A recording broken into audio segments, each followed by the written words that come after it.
Это просто там, чтобы я продемонстрировал, как не надо сочинять музыку. Ну что, они правы вообще.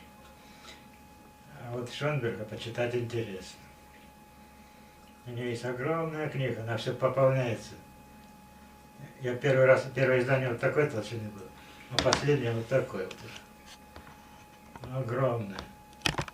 Я ее опять прочел. Вот он хорошо писал.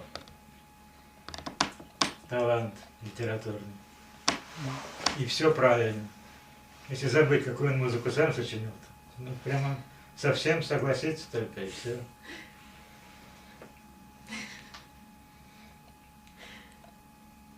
То есть композиторского таланта вы там не находите у него? Да может он и есть.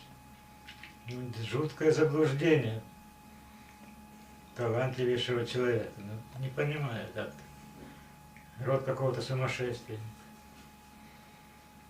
Веберн еще похлеще, его ученичок.